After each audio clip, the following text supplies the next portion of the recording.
दोस्तों, आज हम इस वीडियो में प्रदूषण के प्रकार के बारे में जानने वाले हैं।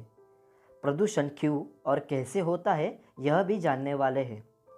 प्रदूषण का असर पूरी पृथ्वी के साथ उस पर रहने वाले मनुष्य, जीव जंतु और पेड़ पौधों पर भी होता है। प्रदूषण का मतलब क्या?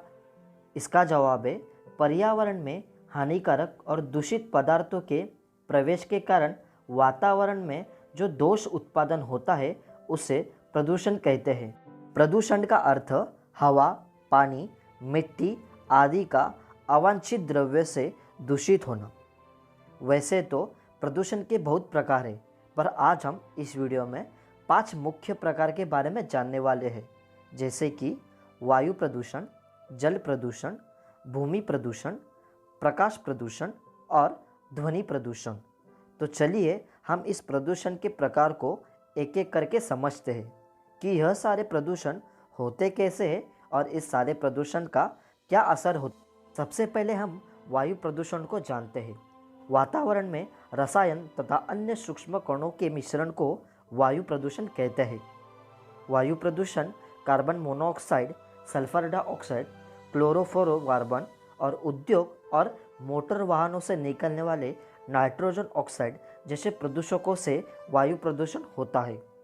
वायु प्रदूषण सबसे ज़्यादा फैलाने में मोबाइल और गाड़ियां बनाने वाली कंपनियों का हाथ है, जो कि सबसे ज़्यादा कार्बन डाइऑक्साइड हवा में छोड़ते हैं। वायु प्रदूषण से पेड़ पौधे, पशुओं और मनुष्यों के स्वास्थ्य पर भी बुरा असर पड़ रहा है, जैसे कि श्वास रोग, चमड़ी के रोग, अंधापन, दिल और फेफड़े की बीमारी, कैंसर जैसे अनेक बीमारियां वायु प्रदूषण के कारण हो रही है। और तो और पेड़ पौधे मर रहे हैं, जिससे पृथ्वी से ऑक्सीजन की मात्रा भी घट रही है। WHO यानी वर्ल्ड हेल्थ ऑर्गेनाइजेशन की रिपोर्ट के मुताबिक हर साल 70 लाख लोग वायु प्रदूषण के कारण मर रहे हैं, यानी 800 लोग प्रति घंटे या 13 लोग प्रति मिनट के अनुसार वायु प्रदूषण के शिकार में आकर मर जाते हैं, जिनमें से 40 लाख लोग एशिया पैसिफिक के शामिल हैं, जिनमें हमारा भारत देश भी आता है। अभी हम जल प्रदूषण के बारे में जानते हैं। कारखानों या अन्य किसी भी तरह हानिकारक रसायन पानी में, नदी में, तालाब में या समुद्र में छोड़े जाते हैं। इसी कारण सारा पानी दूषित हो जाता है। इसे जल प्रदूषण कहते हैं। वायु प्रदूषण के कारण जो हानिकारक गैस, धूल और कण बारिश के पानी में घुल जाती है, जिसे हम एसिडिक रेन कहते हैं। यह अम्लीय वर्षा के कारण भी जल प्रदूषण की मात्रा बढ़ जाती है। पेट्रोल और डीजल का आयात निर्यात समुद्र मार्ग से करना यह जल प्रदूषण का सबसे बड़ा कारण है। यानी पेट्रोल और डीजल को लेके जाते वक्त रिसा होना, यानी बूंद बूंद गिरना, या फिर वह जहाज दुर्घटनाग्रस्त होके समुद्र में समा जाना, जिससे पूरे समुद्र में वह पेट्रोल और डीजल फैल जाता है, जिससे समुद्र प्रदूषित हो जाता है, जिसमें समुद्री जानवर मर जाते हैं। विकिपीडिया के रिपोर्ट के अनुसार जल प्रदूषण के कारण लगभग प्रति वर्ष 51,10,000 लोग, यानी प्रतिदिन 14,000 लोग जल प्रदूषण के चपेट में आके मर जाते हैं, जिसमें 580 भारतीय लोग प्रति महीने जल प्रदूषण के कारण मर जाते हैं। जल प्रदूषण का सबसे ज़्यादा यानी 90% असर चीन के शहरों में होता है, क्योंकि चीन में सबसे अधिक जल प्रदूषण होता है। अभी हम भूमि प्रदूषण के बारे में जानते हैं। ज़मीन पर यदि बहुत दिनों से ठोस कचरा इकट्ठा हुआ है तो वह ज़मीन दूषित हो जाती है। और तो और खेत में ज़रूरत से ज़्यादा कीटनाशक पदार्थ का इस्तेमाल भी उस भूमि को दूषित कर देता है। यानी भूमि की जगह सड़ने को भूमि प्रदूषण कहते हैं। पूरे भूमि का 50% हिस्सा खेती और पदार्थ का उपजाऊ करने में उपयोग किया जाता है।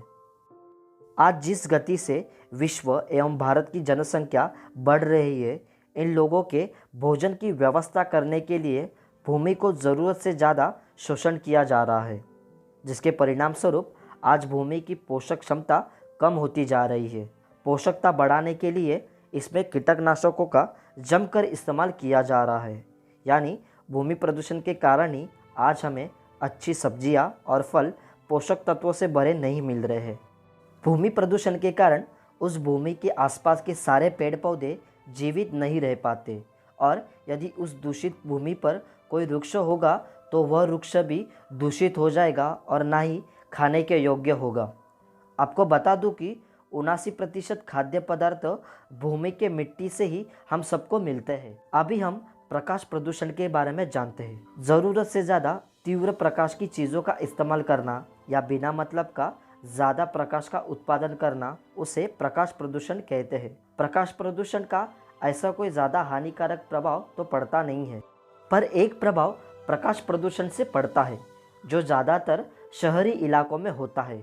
शहरी इलाकों से हमें आसमान में ज़्यादा सितारे नहीं दिखाई देते, जबकि अगर आप जहाँ जनसंख्या कम हो या गांव से आसमान में देखोगे तो आसमान में बहुत सारे सितारे दिखाई देते हैं। इसकी वजह वायु प्रदूषण भी है जो आसमान को धुंधला कर देती है। अभी हम ध्वनि प्रदूषण के बारे में जानते हैं। ध्वनि प्रदूषण किसी भी प्रकार के अनुपयोगी शोर को ध्वनि प्रदूषण कहते हैं। ध्वनि प्रदूषण ज़्यादातर गाड़ियाँ, हवाई जहाज, रेलगाड़ियाँ, साउंड सिस्टम और अन्य जो आवाज़ पैदा करती है उससे ध्वनि प्रदूषण होता है। ध्वनि प्रदूषण का सबसे ज़्यादा असर हवाई अड्डे के नज़दीक रहने वाले लोगों को होता है।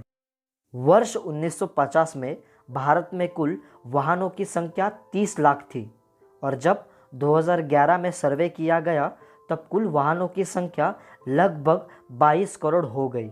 यानी 60 साल में वाहनों की संख्या करीब करीब 7 गुना बढ़ गई। यानी सोचिए ध्वनि प्रदूषण कितना बढ़ गया होगा। ध्वनि प्रदूषण के कारण बहुत से रोग भी होते हैं, जैसे कि उच्च रक्तचाप, हृदय रोग, पाचन तंत्र का बिगड़ना, मानसिक तनाव, ऐसे अनेक रोग होने की संभावना है। और तो और ज़रूरत से ज़्यादा शोर शराबा के कारण लोगों में न्यूरोटिक मेंटल डिसऑर्डर हो जाता है। WHO यानी वर्ल्ड हेल्थ ऑर्गेनाइजेशन के अनुसार शोर शराबा की मात्रा 35 डेसिबल से 45 डेसिबल तक होनी चाहिए। यह मात्रा ध्वनि प्रदूषण के लिए सामान्य मानी जाती है। एक हवाई जहाज़ जब उड़ता है तब उस हवाई जहाज़ का आवाज़ 120 से 140 डेसिबल होता है। सोचिए कितना शोर होता रहेगा। उसी प्रकार रेलगाड़ी का भी 110 डेसिबल होता है और बस का शोर 85 से 90 डेसिबल तक होता है। आज के लिए इतना ही दोस्तों। आई होप प्रदूषण के सारे प्रकार आपको अच्छे से समझ आए होंगे। वीडियो अच्छी लगी तो लाइक कर देना। हमारे और भी वीडियो देखने के लिए हमारे चैनल को ज़रूर सब्सक्राइब करें। वीडियो देखने के लिए शुक्रिया दोस्तों।